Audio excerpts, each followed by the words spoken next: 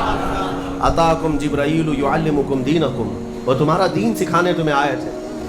بہرحال یہ حدیث جبرائیل اس کو کہتے ہیں۔ اس میں جو لفظ آیا ہے کہ تم اللہ کی عبادت ایسے کرو جیسے تم اسے دیکھ رہے ہو، یہ ہماری پوری زندگی کا حصہ ہونا چاہیے، پوری زندگی کا حصہ۔ اسی لیے میرے آقا صلی اللہ تعالیٰ علیہ وسلم سے سوال کیا گیا تھا، صحابہ نے پوچھا دنیا کی طاقتور چیزوں میں بڑی طاقت والی چیز کون سی ہے ترتیب وار؟ حضور اکرم صلی اللہ تعالیٰ علیہ وسلم نے ارشاد فرمایا لوہا ہے، لوہا بہت مضبوط چیز ہے۔ صحابی نے پوچھا کیا اس سے بھی زیادہ طاقتور کوئی چیز ہے؟ کہا ہاں، اس سے بھی زیادہ اگر طاقت آگ میں ہے، کیونکہ آگ لوہے کو پگھلا دیتی ہے۔ پوچھنے والے نے کہا کیا آگ سے بھی زیادہ طاقت کسی میں ہے؟ حضور نے فرمایا ہاں، پانی میں ہے، پانی آگ کو بھی بجھا دیتا ہے، پانی کی طاقت بہت زیادہ ہے، سونامی پانی ہی سے تو آتا ہے۔ اور اس کے بعد پھر پوچھنے والے نے کہا کیا پانی سے بھی زیادہ طاقت کسی کی ہے؟ آپ صلی اللہ علیہ وسلم نے فرمایا ہاں، دنیا میں سب سے زیادہ طاقت ہوا کے اندر ہے، وہ پانی ہو کہ لوہا ہو کہ آگ ہو، سب کو ہوا اڑا لے جاتی ہے۔ اور ہوائیں جب جوش میں آئیں یا جلال میں آئیں تو بڑے بڑے پہاڑ بھی کھسک سکتے ہیں۔ ہواؤں کی طاقت کا اندازہ تم نہیں لگا سکتے، گھروں کی چھتیں اکھاڑ لیں گی اور لوگوں کو تہس نہس کر دیں گی ہوائیں اگر جلال میں آئیں۔ تو پھر پوچھنے والے نے پوچھا کیا اس سے بھی زیادہ طاقت کسی کے اندر ہے؟ حضور پاک صلی اللہ علیہ وسلم نے فرمایا ہاں، ایک چیز میں ہے اور اس سے زیادہ پھر کسی کی چیز میں نہیں۔ پوچھا وہ کیا ہے؟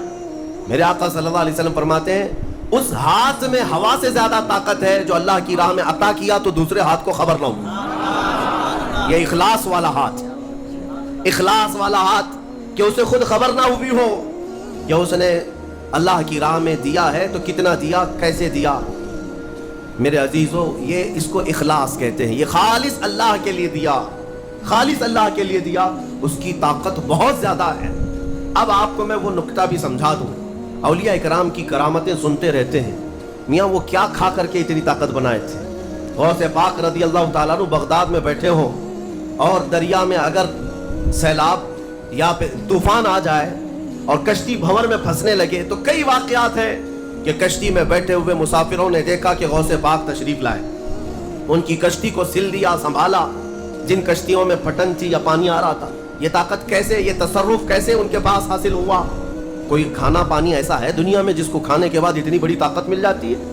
میرے عزیزو، یہ اولیاء کاملین کے پاس جو بھی طاقت تھی وہ اخلاص کی طاقت تھی۔ وہ جو عمل کرتے تھے وہ خالص اللہ کے لیے کرتے تھے، خالص اللہ کے لیے، اور وہ اپنے آپ کو تک فنا کر چکے ہوتے اللہ رب العزت کی بارگاہ میں۔ اسی لیے میرے عزیزو، ان طاقتوں کے سامنے دنیا کی کوئی طاقت ٹک نہیں پاتی، اخلاص کی طاقت۔ آج تم کر کے تو دیکھو، اللہ رب العزت کی بارگاہ میں اگر مخلص ہو گئے تو شیطان جو چیلنج کر کے آیا تھا اللہ کی بارگاہ میں، لَأَقْعُدَنَّ لَهُمْ صِرَاطَكَ الْمُسْتَقِيمَ، مولا میں تیرے سیدھے راستے پر بیٹھ جاؤں گا، جو بھی تیرے سیدھے راستے سے گزرے گا میں اس کو بہکاؤں گا، کبھی دائیں جانب سے، کبھی بائیں جانب سے، کبھی آگے سے، کبھی پیچھے سے۔ قرآن کی آیت میں بتا رہا ہوں، 8ویں پارے میں اللہ نے فرمایا، شیطان یہ چیلنج کیا اللہ سے، قیامت تک تو مجھے مہلت دے دے، میں تیرے بندوں کو بہکاؤں گا۔ اور پھر اللہ تبارک و تعالیٰ سے وہ کہتا ہے کہ ان سب کو سیدھے راستے سے میں ہٹاؤں گا، لیکن شیطان نے آخر میں ایک جملہ یہ بھی کہا، مولا یہ جتنے بھی سیدھے راستے پر چلیں گے ان کو بہکا تو دوں گا، الا عبادک منہم المخلصین، مگر تیرے وہ بندے جو اخلاص کے ساتھ تیری عبادت کرتے ہیں ان پر میرا داؤ نہیں چل سکے گا، میں انہیں نہیں بہکا سکوں گا۔ اب اندازہ کرو کہ شیطان جس کے پاس ساری طاقتیں آ جاتی ہیں باطل طریقے سے وقتی طور پر، وہ عاجز آ گیا تو پھر دنیا کی یہ چھوٹی موٹی طاقتیں تمہارا کیا بگاڑ لیں گی؟ اگر اخلاص تمہارے اندر آ جائے، خلوص کی دولت آ جائے، دنیا میں جو کچھ بھی کر رہے ہو سب دکھاوے کے لیے نہیں ہے، کچھ عبادتیں ایسی ہیں جو تمہارے ساتھ راز رہے تمہارے اور تمہارے پروردگار کے بیچ۔ ہر بات کی تشہیر کرنا ضروری نہیں ہوتا کہ لوگوں کی مدد آپ نے کیا تو پیپر میں چھاپ دیا، اور آپ کوئی نیکی کر رہے ہیں تو ضروری نہیں ہوتا کہ ہر چیز کی تشہیر کی جائے۔ ہاں، کچھ چیزوں میں حکمت اور مصلحت ہو سکتی ہے کہ لوگوں کو نیکی کی طرف بلانے کے لیے اعلان کیا گیا ہو، لیکن ہر چیز میں نہیں۔ عزیزان گرامی وقار، اخلاص جب کسی کے پاس ہو تو ایک اور حدیث میں آپ کو بتا دوں, بندے جو عبادت کرتے ہیں نا یہاں پر دنیا میں بھی, سب کا کچھ نہ کچھ ایک غرض ہے, کچھ نہ کچھ ایک مقصد ہے. آپ نماز کے لیے آئے ہیں یا نیکیاں کر رہے ہیں یا گناہوں سے بچ رہے ہیں تو کوئی تو غرض ہوگی. حدوں میں سے ایک چیز ہوگی, جہنم کا خوف ہوگا, اللہ کے عذابات سے ڈر لگتا ہوگا, اس لیے نماز پڑھ لیتے ہیں, پوری اپنی صحیح کر لیتے ہیں. یا تو پھر جنت کی نعمتوں کا شوق ہوگا کہ جنت میں جانا ہے, صحابہ تابعین اولیاء کاملین کے پڑوس میں رہنا ہے. یا تو شوق ہے یا تو ڈر ہے, اور یہ دونوں چیزیں بندے کو عبادت کرواتی ہیں. قیامت کے دن کے متعلق حدیث میں ملتا ہے, جب بخشے گئے ہوئے لوگ جن کو جنت بھیجا جا رہا ہے, جنتیوں کی بات کر رہا ہوں, عام کی نہیں, تو اس میں 3 کیٹیگری ہوں گی. ایک جماعت ہوگی جن سے اللہ تعالیٰ فرمائے گا کہ اے بندو تمہارے اوپر آج جنت کھول دی گئی, تم بخش دیے گئے ہو, تم عبادت کرتے تھے دنیا میں, بتاؤ کیوں کرتے تھے؟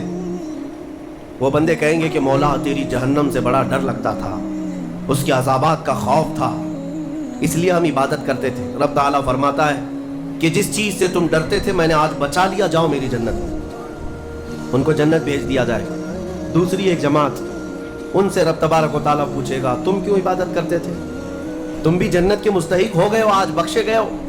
وہ لوگ کہیں گے کہ مولا ہمیں تیری جنت کی نعمتیں سننے کے بعد اس قدر شوق تھا کہ ہم وہ نعمتیں حاصل کرنے کے لیے دن رات عبادت کیے, ذکر کیے, تسبیح پڑھے, اور آج کامیاب ہوئے. رب تعالیٰ فرماتا ہے میری جنت کی خواہش کرنا بھی نہیں کی ہے, جاؤ میں تمہیں جنت دیتا ہوں. وہ بھی جنت میں چلے گئے. تیسری جماعت تھی, ان سے پوچھا جائے گا تم کیوں عبادت کرتے تھے, تم بھی آج جنت کے مستحق ہو گئے. وہ کہیں گے کہ مولا ہمیں تیرے جہنم کے عذابات کی بھی پرواہ نہیں, اور نہ ہی تیری جنت کی نعمتوں کی خواہش, بلکہ ہم تو صرف اور صرف تیری رضا کے لیے کرتے تھے, تو راضی ہو جا, ہم جنت اور دوزخ کے لیے نہیں. تو رب تبارک و تعالیٰ فرماتا ہے کہ یہ میرے مخلص بندے ہیں, خالص پیور اللہ کے لیے کرتے تھے. رب تعالیٰ فرماتا ہے جاؤ میں تم سے راضی ہو گیا, تم بھی جنت میں. جنت میں جانے کا حکم دے دیا جائے, لیکن فرمایا گیا وہ جماعت رک جائے گی, وہ کہیں گے نہیں ہم جنت میں نہیں جائیں گے. ایسا بھی کوئی ہے, وہ کہیں گے کہ مولا اگر ہم جنت میں جائیں گے تو اندر جو جنتی ہیں وہ ہمیں تانا ماریں گے, تم بھی جنت کے لیے کرتے تھے اور بولے کچھ اور ہو, بدلہ تو تم نے بھی لے لیا عبادتوں کا, ہمیں اپنی عبادتوں کا بدلہ نہیں چاہیے. رب تبارک و تعالیٰ فرماتا ہے میری رضا یہی ہے کہ تم جنت میں چلے جاؤ, میں تم سے راضی ہو گیا. وہ پھر رکے رہیں گے کہ مولا ہم نے جنت کے لیے نہیں تیری رضا کے لیے کیا ہے. پھر حکم ہوگا فرشتوں کو کہ ان کے ہاتھوں اور پیروں میں بیڑیاں باندھو اور کھینچ کے جنت میں لے جاؤ. وہ ایک جماعت ایسی ہے. یہ کون لوگ ہیں جو مخلصین ہیں, خالصتاً اللہ کے لیے عبادت کرتے تھے. تو امید ہے آپ سبھی کو یہ ویڈیو کافی اچھا لگا ہوگا جو ابھی آپ کے سامنے میں پیش کیا ہوں. یہ بہت خاص بیان تھا, بہت بہترین بیان تھا ہم سبھی کے بارے میں. تو یہ بیان آپ سبھی کو کیسا لگا, کس طرح لگا, اس میں آپ سبھی کو کیا سیکھنے کو ملا, تو آپ لوگ اس چیز کو کمنٹ میں بتا سکتے ہیں اور لکھ سکتے ہیں. تو میں کہنا چاہتا ہوں کہ اس طرح کا ویڈیو اگر آپ سبھی لوگ ہر روز دیکھنا چاہتے ہیں, جو نئے نئے ٹاپک پر لاتا ہوں, جو بہت ایسی چیز جو ہم سبھی کے زندگی میں کام آنے والی رہتی ہے اور آخرت میں بھی کام آئے گی, تو وہی جو آخرت میں کام آئے گی وہ دنیا ہی میں ہم سبھی کو کرنا ہے کہ آخرت میں وہ چیز کام آئے گی. کیونکہ آخرت میں ہم لوگ کچھ کر نہیں سکتے ہیں, یعنی کہ اس میں صرف حساب کتاب ہم سبھی کو دینا ہے اور کچھ نہیں وہاں پہ. تو وہاں پہ ہم سبھی کو نیکیاں کچھ نہیں کرنے کو ملے گی, کیونکہ نیکیاں انسان دنیا میں ہی کرنے آیا ہے, کیونکہ دنیا میں ہم سبھی کو اللہ تعالیٰ نے پیدا ہی کیا ہے صرف عبادت کے لیے. تو آپ سبھی کو میں یہی کہنا چاہتا ہوں کہ اس میں جو چیز آپ سب کو سیکھنے کو ملا ہے, جو چیز آپ لوگ پہلے سے نہیں جانتے تھے, وہ چیز اس ویڈیو میں آپ سبھی لوگ جان گئے ہیں. تو اس پر عمل کرنے کی زیادہ سے زیادہ کوشش کریے, اور اس میں جو چیز ہم سبھی لوگ اگر گناہ کیے ہوئے ہیں, اس چیز کو پہلے سے کرتے رہے ہیں جو غلط کام تھا, تو اس چیز کو ہم سبھی کو چھوڑنے کی کوشش کرنا چاہیے, تاکہ ہم سبھی کی باقی اور زندگی جو آنے والی ہے اس میں ہم سبھی کو کچھ الگ زندگی گزارنے کی کوشش کرنی چاہیے. تو امید ہے آپ سبھی کو یہ ویڈیو کافی اچھا لگا ہوگا. تو ملتے ہیں اگلی ویڈیو میں, تب تک کے لیے یہ ویڈیو یہیں تک تھا. السلام علیکم ورحمۃ اللہ تعالی وبرکاتہ.